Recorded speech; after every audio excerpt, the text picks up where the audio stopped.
Hi there, it's Terry here from Parts of History. In our last video, we talked about the history of the Fairey Fulmar. But this time round, let's talk about how I turned this kit of the Fulmar Mark I by AZ model into a model aircraft that was ready to be the centrepiece of that history video.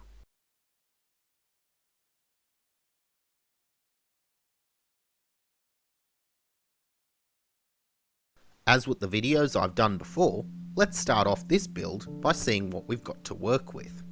And on the whole, the kit really doesn't disappoint. Sure, there aren't many parts in this kit, just 2 sprues plus a couple of clear bits, but all of the plastic parts have very little flash around the edges, and there's a lot of very nicely moulded detail.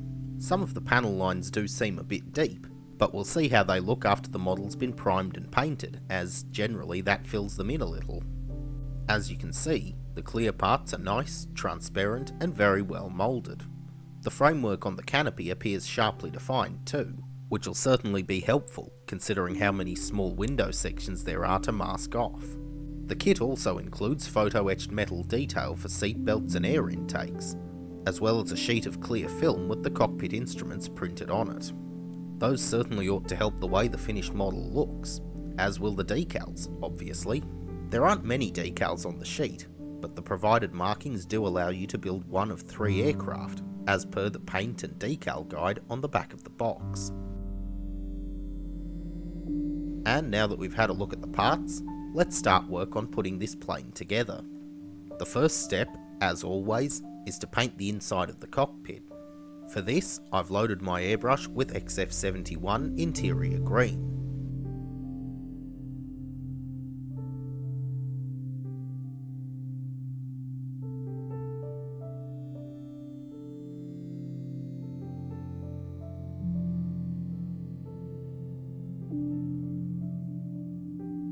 The landing gear bays get painted the same colour, so I might as well do them while I've got my airbrush out.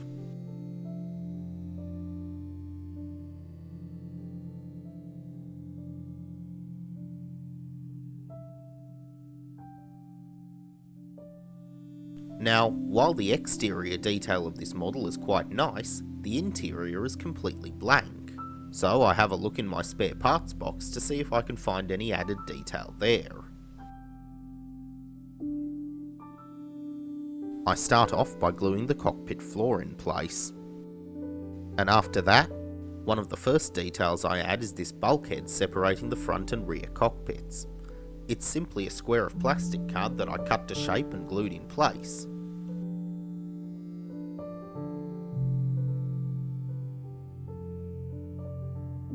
But once that's in position, it does give me somewhere to put the navigator's table.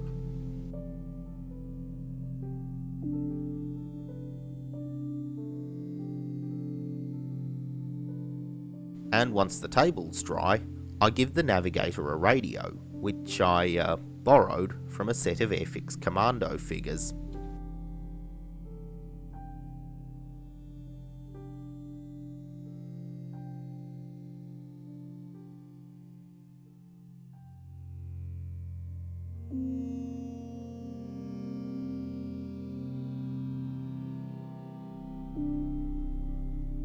While the glue dries on that, let's work on adding some detail to the cockpit walls.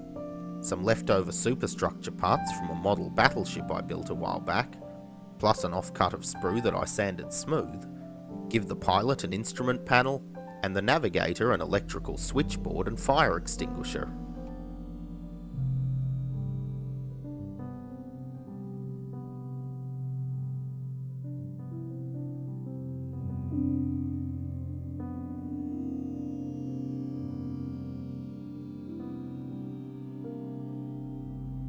While that side dries, I'll do the exact same thing on the other side of the fuselage.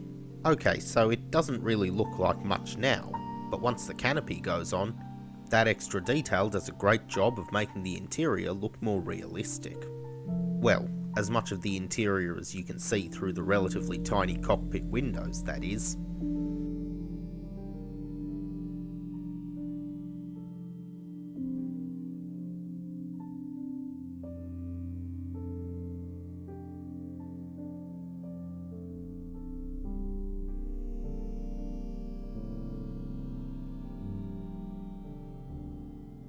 Once all the details securely in place, I go back over the aircraft's interior with another coat of interior green. This helps to tie all the different detail parts together and make them look like they belong in the Fulmar rather than being glued in afterwards.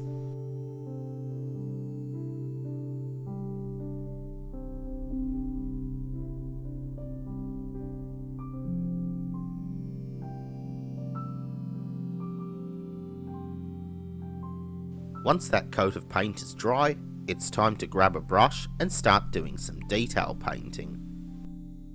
Painting small details like this is something I find pretty relaxing, but unfortunately it doesn't really make for interesting viewing. Normally I'd put a short historical segment in this bit, but since I've already devoted an entire video to the history of the Fairey Fulmar, it's time to cue the time-lapse, I guess.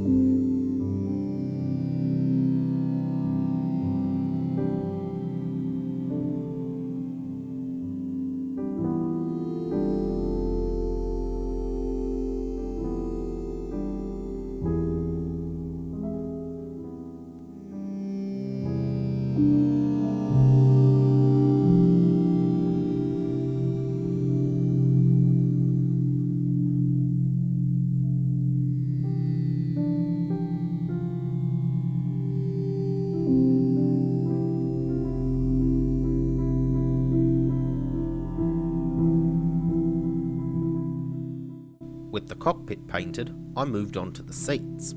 The kit includes photo-etched metal seat belts, which are a nice touch of added detail, although they are a bit on the small side, and therefore were slightly challenging to bend accurately. To attach the small metal seat belts to the plastic seats, I prefer to use superglue, because it dries quickly and holds the parts in place securely.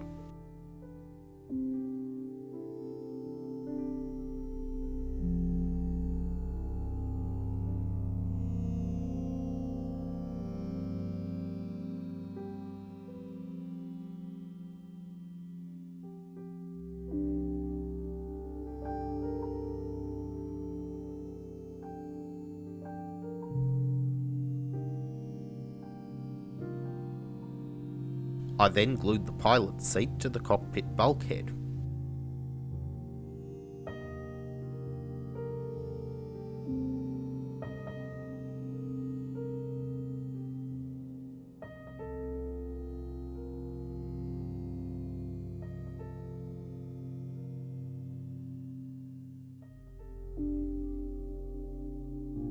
While I wait for the glue to dry on the seats, let's finish off the rest of the fuselage. First, I'll add the photo-etched radiators into the nose.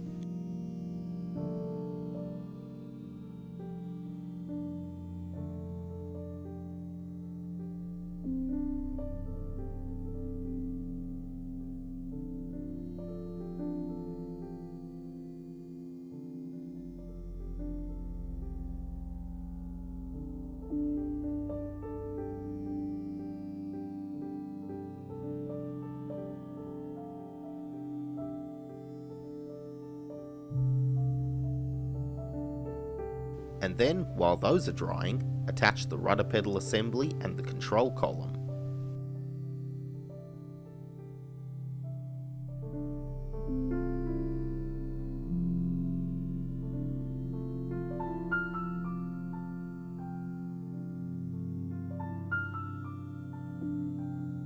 With that done, let's turn our attention to the instrument panel. I start off by painting the fascia panel. At least, that's what it's called in a car. I don't know whether the front part of the instrument panel has a different name on an aircraft, but anyway, I start off by painting that bit flat black. And while that dries, it's time to assemble the rest of the panel. As previously mentioned, the gauges come in 3 parts, on a sheet of clear film. After cutting them out, I glue them in place on the plastic instrument panel with white glue. As you can see, it's all very tiny, and if your cutting's as imprecise as mine, getting the 3 instrument parts to fit in place on the panel can be a bit fiddly. Anyway, after getting the gauges into place and waiting for the glue to dry, I bend the fascia panel into shape and glue that in on top. Once it's fully assembled, the finished instrument panel does look pretty good, although it would have been nice to include a decal as an option for people who aren't willing to put together a 5-piece sub-assembly. Seeing as I've already added so much detail to this model, I really didn't mind the extra bit of work. But now that the instrument panel is finally done, I attach it to the fuselage, and once it's in place, I glue the two fuselage halves together. Something I didn't mention, mostly because I forgot to film it, was that in addition to the two fuselage halves, there's a Y-shaped piece for the arrestor hook cavity that goes on the bottom of the aircraft. All three of these pieces fit together pretty well, with no major gaps or misalignments, and only the usual fuselage seam to fill and sand later.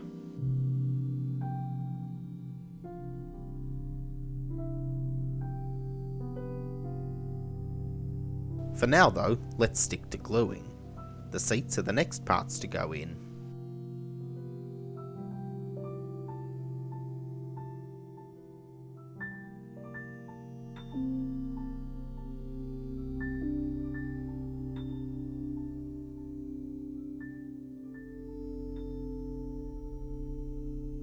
Followed by the wings.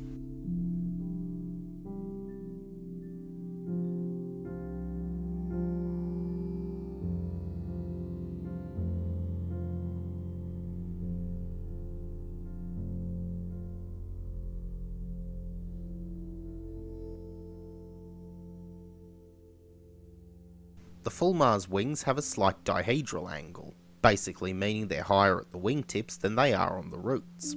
To keep the wings angled properly as the glue dries, I use masking tape to hold them in place.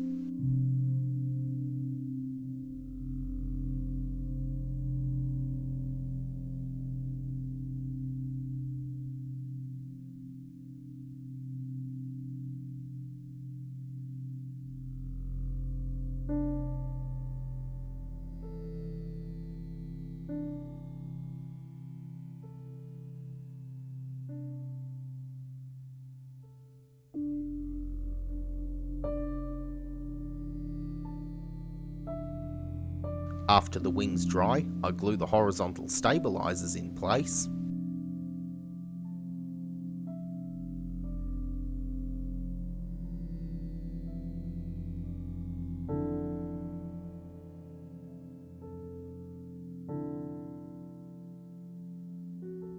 And with the major assembly work done on the airframe, it's time to start filling all the gaps.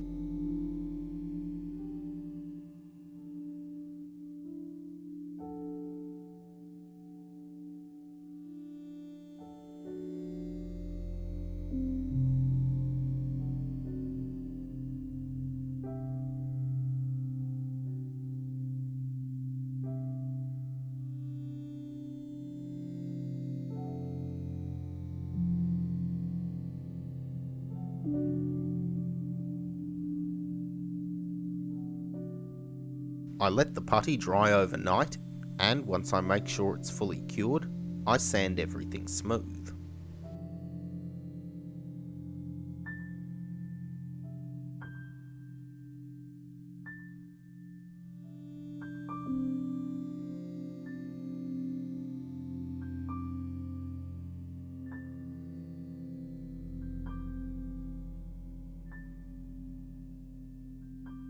Once that's done, my Fulmar has a much smoother fuselage. Unfortunately, it's also got a lot of missing paint on the top of the cockpit. No matter though, a quick coat of interior green has the cockpit sections looking good as new. Well, better than new actually. It's all finally smooth now.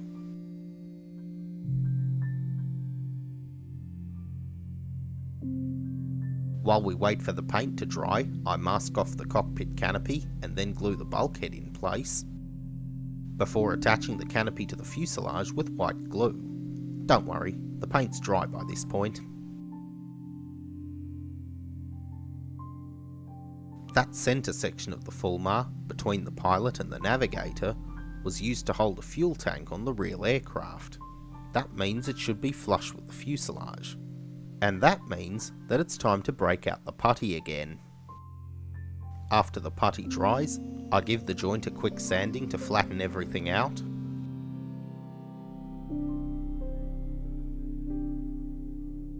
and then give the canopy an undercoat of interior green. This matches the interior colour of the cockpit and will show through all the bits I haven't masked as the framework for the windows.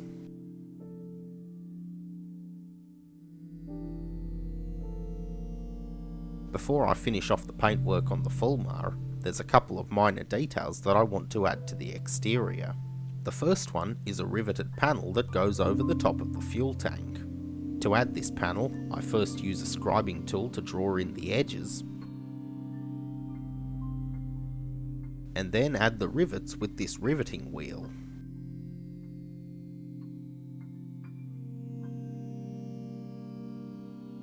The second detail I wanted to add was filling in the cavity where the landing light should be. In hindsight, I probably should have used a piece of plastic to blank this off before assembling the wing, but seeing as the wing's already put together, I improvised a solution by supergluing a piece of aluminium foil in place, and then trimming away the excess. Sure, the rivet counters among you might be shaking your heads right now, but once it's been painted and the lens for the landing light has been installed, it does look way better than an unpainted hole in the wing. With my extra detailing finished, it was now finally time to start painting. This time for real. As is usual for me, I start with a coat of white primer so that the colours on top have a decent foundation, and because 20 minutes of me waving an airbrush around in front of a model doesn't exactly make for interesting viewing, let's just time-lapse our way through this.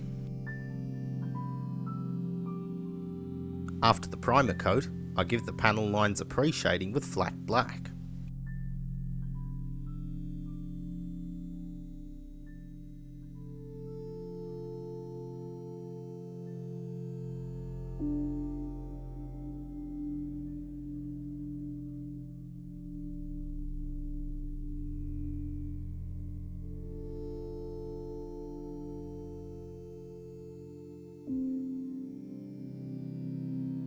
And follow that up with a coat of yellow on the underside of the plane. Now, I know you're probably thinking at this moment, wait a second, who paints a fighter gloss yellow? Isn't the whole point of painting a military aircraft to make sure you can't see it easily? And under normal circumstances, that's absolutely right.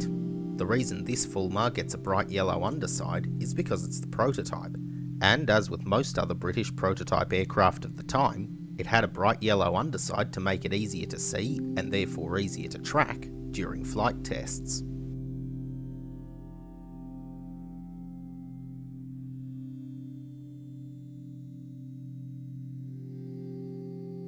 The yellow's quite a transparent colour, so it took quite a few passes to apply evenly. Fortunately for me, the next colour, dark sea grey, didn't require so many coats.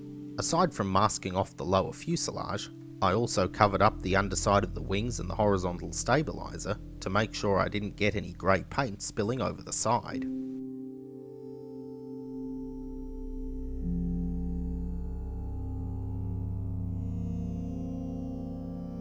Once the sea grey has dried, I mask off the camouflage pattern and go over the top with a substantially lightened version of black green, or NATO green. See, the instructions call for slate grey, but because I didn't have any of that on hand, I substituted with the colours I had available, and then forgot to write down what I substituted with. Anyway, after the mystery colour went on, I painted the tailplane in XF21 Sky, and then gave the whole model a gloss clear coat to protect the paintwork.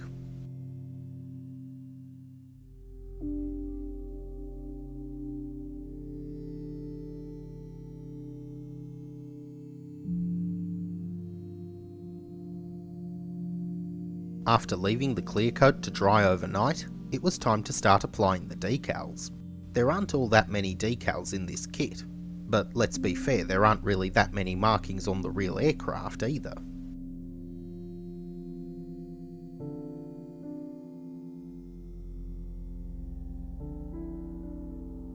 Anyway, the decals went down pretty well, with the exception of the tail fin markings and one of the roundels on the side of the fuselage, that broke up as soon as I put them in water. Given that this is a fairly unusual aircraft kit from a fairly niche manufacturer, The decal problem was probably just an issue with my kit.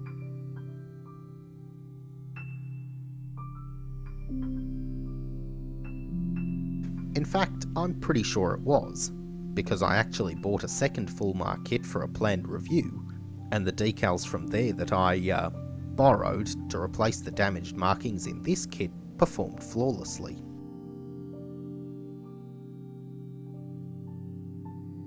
After finishing off the decals, I gave the entire model a clear coat to prevent them from getting damaged again.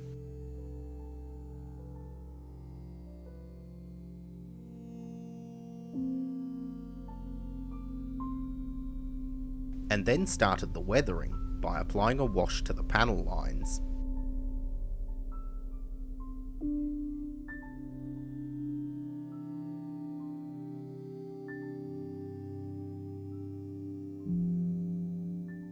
Before I continue with the weathering though, there's a minor issue with the decals that needs to be resolved. The markings on the vertical stabiliser aren't quite long enough to reach all the way to the top.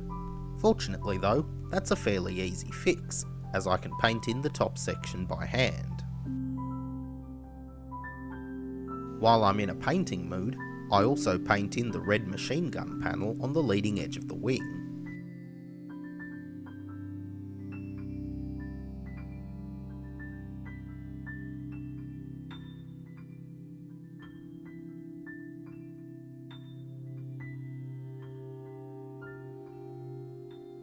And while that dries, it's time to work on the landing gear. In order to display the aircraft with the wheels down, I have to split the landing gear bay doors into two parts.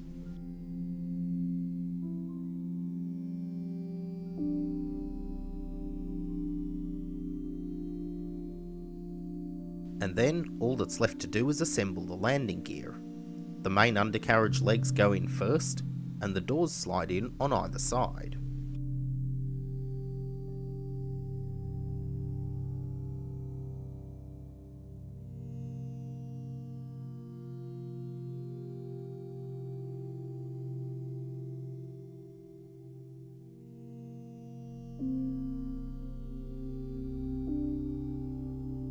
With that done, I glue in the exhausts,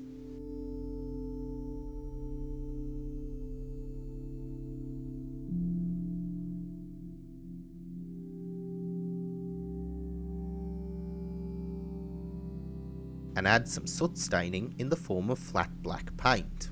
I might have gone a little overboard here, but most of the reference pictures I found showed Fulmars with fairly prominent exhaust stains down the fuselage, so I'm assuming that the prototype would have looked similar during its test flying days.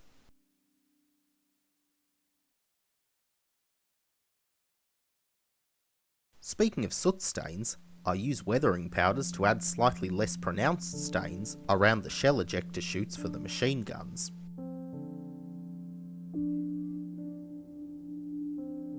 I also use brown weathering powders to simulate streaks of dirt and oil coming off the landing gear.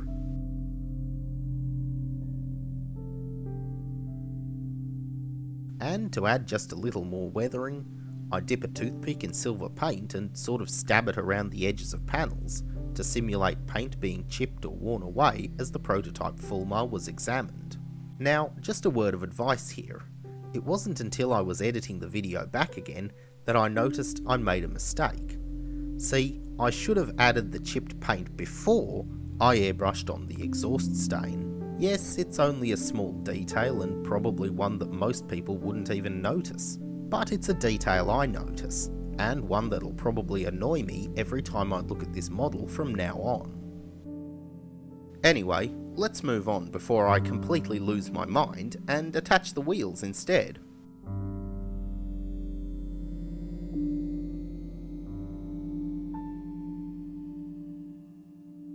This went pretty smoothly. Everything fit together nice and easily, and the only thing I had to do afterwards was touch up the bare spots on the tyres with some black paint.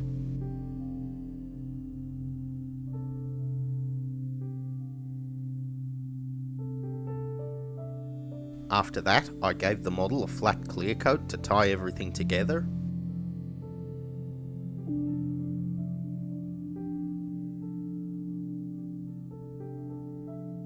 and then painted in the wingtip navigation lights.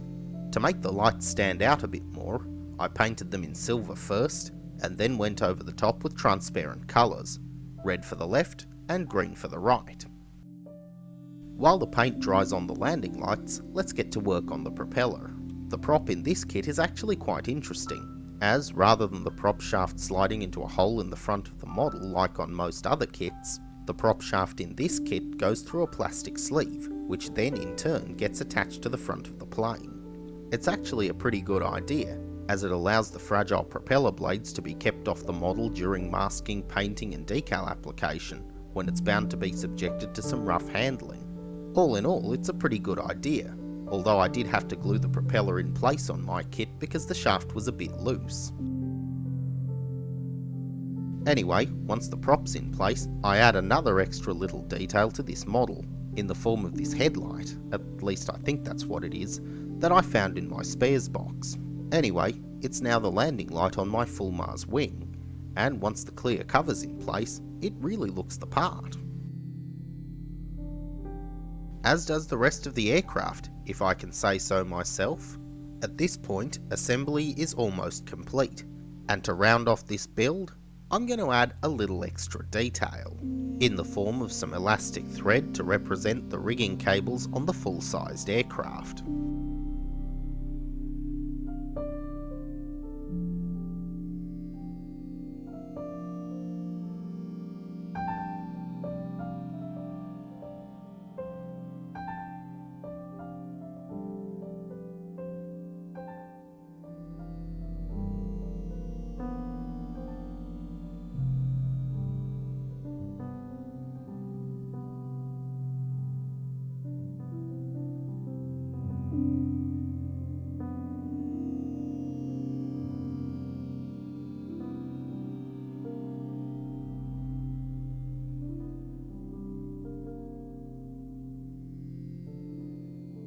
The white thread does look a bit unrealistic on the Fulmar, so I repainted black with paint.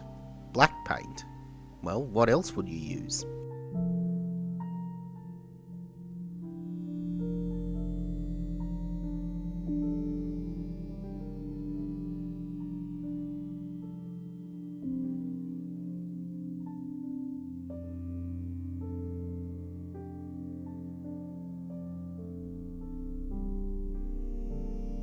And once the paint's dried and the masking tape on the windows is removed,